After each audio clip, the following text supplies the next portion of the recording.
Bien chicos, buenos días. Entonces, el día de hoy vamos a revelar la respuesta que quedó pendiente ayer en la clase de Zoom sobre la propuesta de Kant, ¿sí? Solamente así para recordar, habíamos dicho que Kant tenía ciertas complicaciones tanto con el racionalismo como con el empirismo. Ay, se me está moviendo el pad de dibujo, que tenía ciertas complicaciones tanto con el idealismo como el racionalismo como el empirismo, y que mm, por eso él va a intentar como tomar una postura neutral. Nosotros nos hemos adelantado un poco a la explicación y hemos dicho que esta postura de Kant se va a llamar el idealismo trascendental.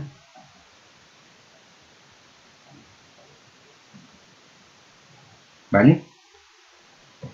Eso como primero. Segundo, habíamos dicho que había un elemento muy importante para la filosofía en general, para la mayoría de los filósofos, y es la imposibilidad de aceptar el relativismo absoluto de muchas teorías. ¿Sí?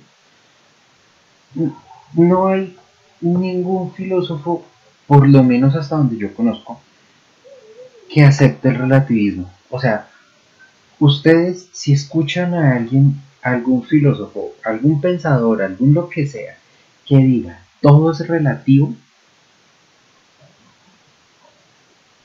asuman de entrada que ese tipo no está hablando de filosofía. Ese personaje está hablando de cualquier otra cosa, está hablando de física en el caso de eh, Albert Einstein, que es el gran padre de esa frase, de todo es relativo, por lo menos en nuestra era.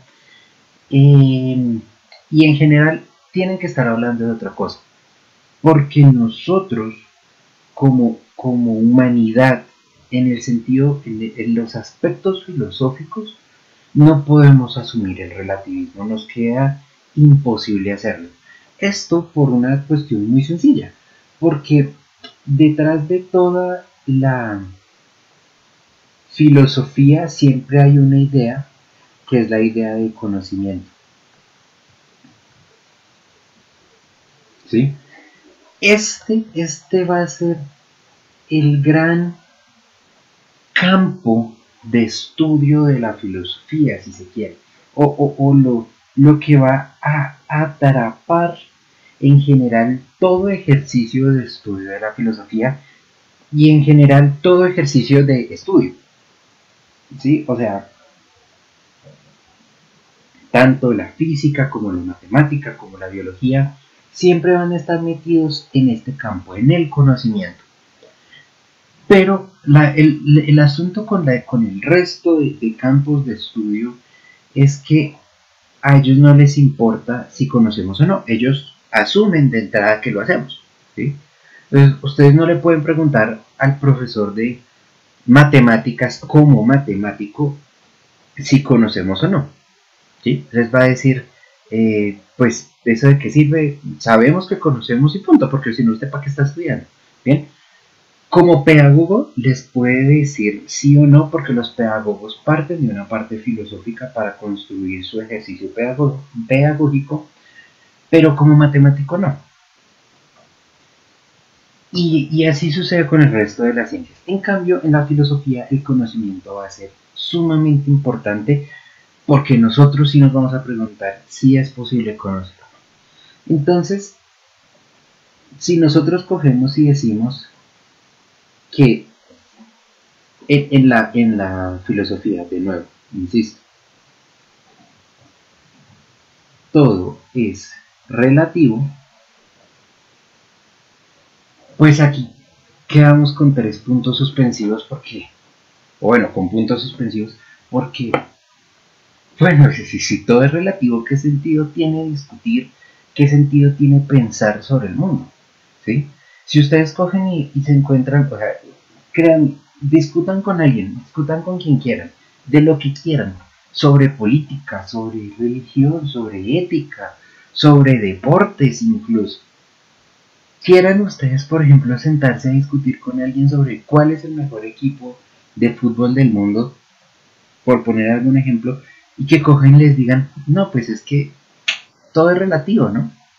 Uf, eso le mata a uno todas las ganas de discusión, todo el ejercicio de conocimiento que está construyendo se rompe porque, porque pues entonces yo le puedo decir, no, pues el Deportivo Tapitas es el mejor equipo del mundo porque es que estoy en mi relatividad, en mi subjetividad y por lo tanto yo puedo asumir que todo es relativo, ¿sí? Entonces se convierte en que el mundo es verdad dependiendo de quien lo observe.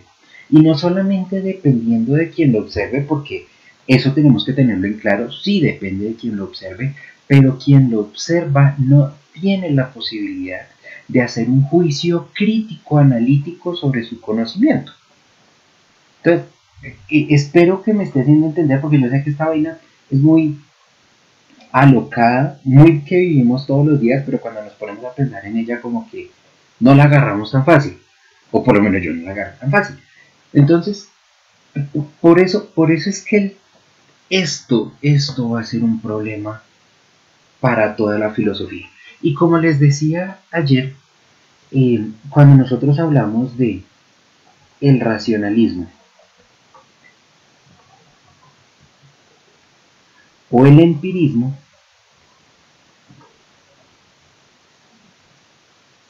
parece que ambos nos reducen a esto, nos llevan a esto, a que todo es relativo, ¿sí? Ya vimos con el racionalismo, parece que el racionalismo nos manda a que todo lo que nosotros proponemos termina siendo un supuesto y el empirismo nos dice no tenemos suficientes pruebas para asumir ninguna postura, ¿sí? Porque no podemos tener la experiencia completa. Entonces, este todo relativo va a ser algo que Kant no se va a poder aguantar.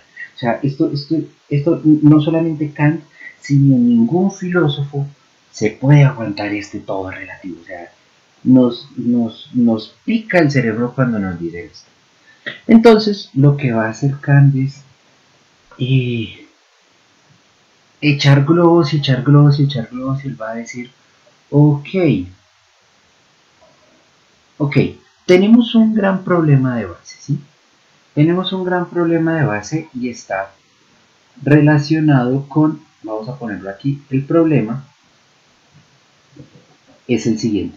Está relacionado en la forma como nosotros tenemos la idea de sujeto y objeto, ¿sí? Esta relación, nosotros ya lo hemos visto anteriormente, esta relación de cómo se da la relación entre el sujeto y el objeto en el conocimiento va a ser una de las cosas más importantes que va a haber en la filosofía, porque la dirección de la flecha que yo voy a dibujar determina un mundo de vainas. Esto lo vimos, por ejemplo, con Berkeley, ¿sí? Y esto tiene este sustento tiene una gran importancia en Berkeley. Nosotros, desde las ciencias, siempre hemos pensado que el objeto se presenta al sujeto, ¿sí?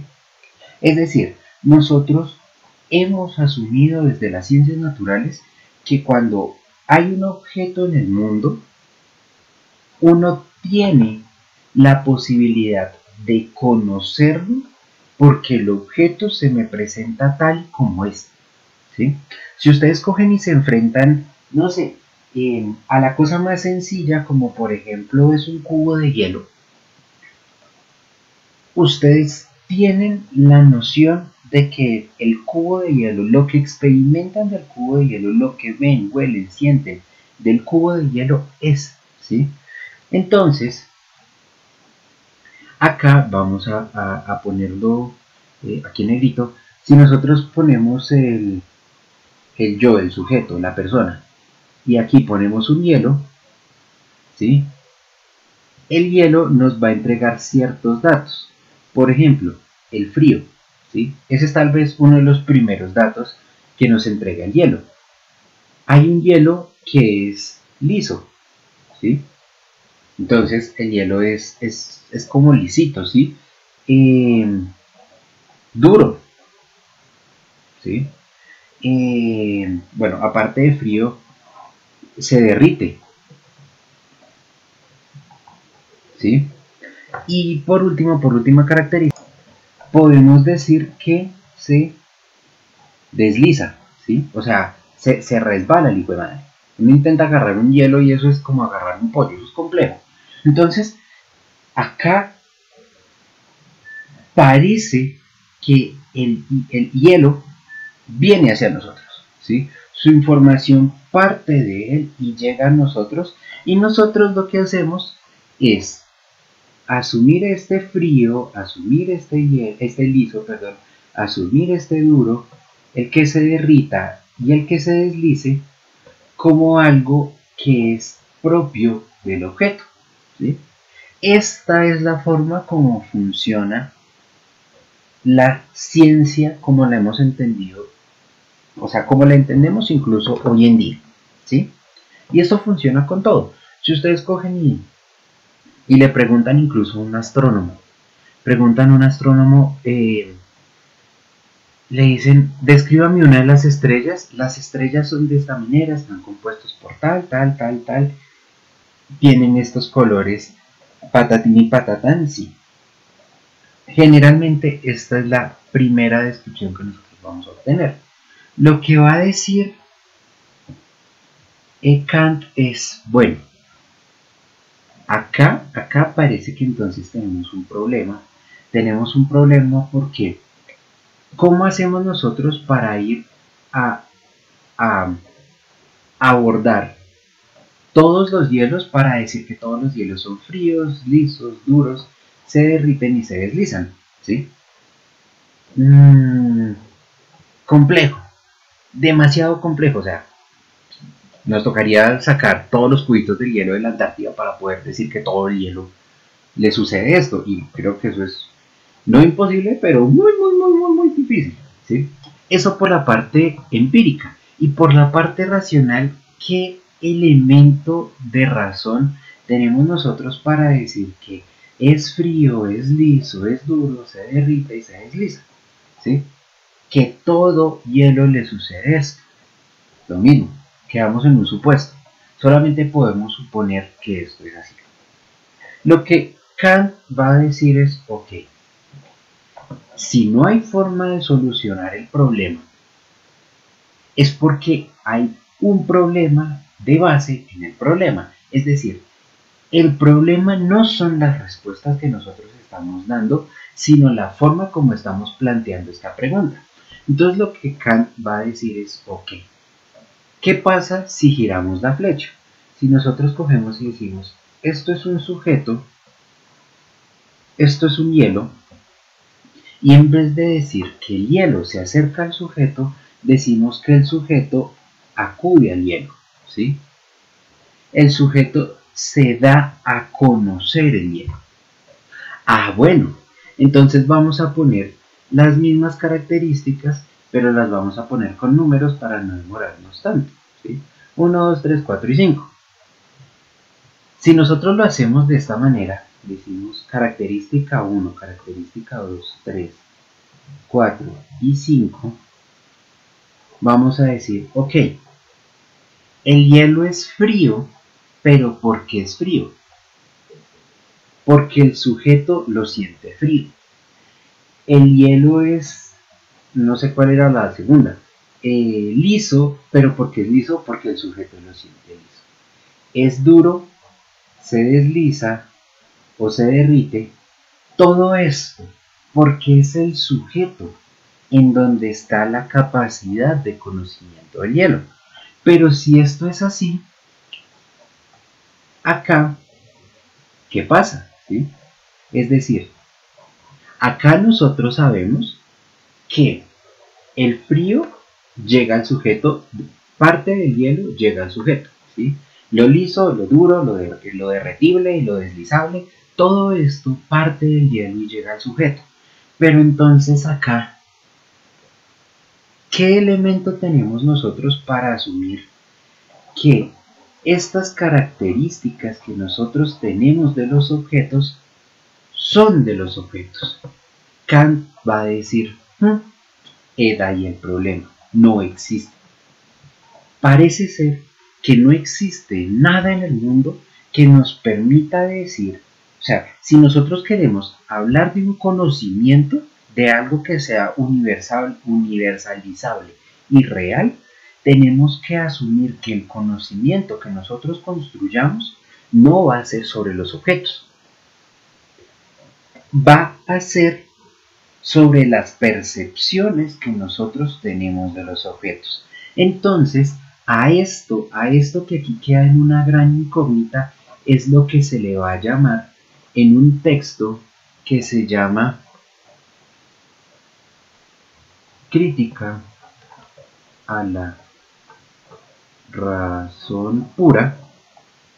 Este es un texto de Kant. Él va a decir, esto acá es lo que se conoce como el límite de la razón, ¿sí? Entonces nuestra razón tiene un límite, no puede ir más allá. No hay forma de que nosotros conozcamos el mundo tal y como es, porque lo único que nos permite universalizar la idea de conocimiento es nuestra experiencia. Y si nuestra experiencia es nuestra, no puede ser del objeto. No sé si me hago entender acá el problema entonces del conocimiento, ¿sí? Cuando nosotros lo construimos en esta primera manera, el objeto nos presenta un mundo de cosas que si nosotros las asumimos como parte del objeto, no las podemos universalizar, ni por la razón, ni por la experiencia. Pero si nosotros asumimos que nosotros le damos, o que nuestra percepción, porque tampoco es que se las demos, en nuestra percepción como seres biológicos humanos con capacidades racionales, se lo damos al objeto, podemos universalizar estas cosas. Nosotros podemos decir, todas las personas sienten el hielo frío, y aquellas personas que no sienten el hielo frío es porque tienen unas capacidades en su cuerpo o en su estructura biológica distintas que cambian esta percepción, ¿sí? Es decir, aquí universalizamos el conocimiento, pero y omitimos y variamos lo que es diferente, ¿sí? Entonces, acá es donde la ciencia realmente es posible. La ciencia es posible como tal, como conocimiento, si entendemos que nosotros somos sujetos experienciales del objeto y que por lo tanto no podemos conocer al objeto, ¿sí? Esto también es lo que va a llamar Kant con los nombres de fenómeno y noúmeno. Entonces, vamos a hacer un poco más compleja nuestro esquema. Vamos a decir que tenemos un yo, ¿sí? Vamos a tener un yo que tiene una sensación, sí. Es decir, una sensación de cualquier tipo. Vamos a decir que aquí hay un objeto, ¿vale? Entonces, anteriormente dijimos que las características 1, 2, 3 y bueno, y todo el resto están dadas aquí en la sensación. Entonces, al proceso de que va de la sensación al yo, ¿sí? Se le va a llamar desde Kant, sigo con Descartes en la cabeza, fenómeno, ¿sí? Y a lo que está entre el objeto y la sensación, a lo que sea que pase, porque no tenemos ni la más remota idea de qué pasa, a esto lo va a llamar noúmeno. Ahí. ¿Sí? Entonces, va a ser la distinción entre el fenómeno y el noúmeno. Lo fenoménico, la situación, la sensación, es lo que podemos conocer. Lo nouménico, si es que el término cabe, es aquello que está más allá de nuestro entendimiento. Entonces, acá hay un límite. Y esto es sumamente importante y con esto termino. Kant es el primer autor de la filosofía que construye un límite a la razón en estos términos, ¿sí? Antes de Kant teníamos límites para la razón en el sentido de que eran imposibles de conocer diferentes sucesos, no porque en sí fuesen imposibles, sino porque excedían el plano espiritual en donde nos encontrábamos. Entonces, por ejemplo, teníamos un límite para entender la obra de Dios porque Dios es Dios, ¿sí? Porque su razón va más allá de la nuestra, no porque sea imposible para nosotros.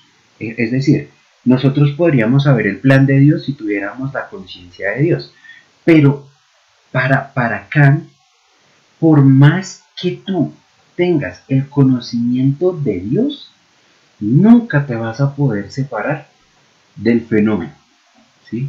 Nunca te vas a poder separar de la sensación que tienes sobre el objeto. Y por lo tanto, por más que tu sabiduría sea absoluta, jamás vas a poder conocer el fenómeno, ¿sí? Ese es tu límite, ese es el límite de todo ser racional, de todo ser pensante, ese es el límite de la razón. Y con esto termino. Uf, es una locura. No me gusta mucho Kant porque a mí se me hace que este man es muy exagerado, pero realmente es una de las cosas más impresionantes que tiene la filosofía, por lo menos. Bien chicos, con eso paramos aquí por un momento y entonces nos vemos ahorita en un ratico en la clase de Zoom. Los espero a todos.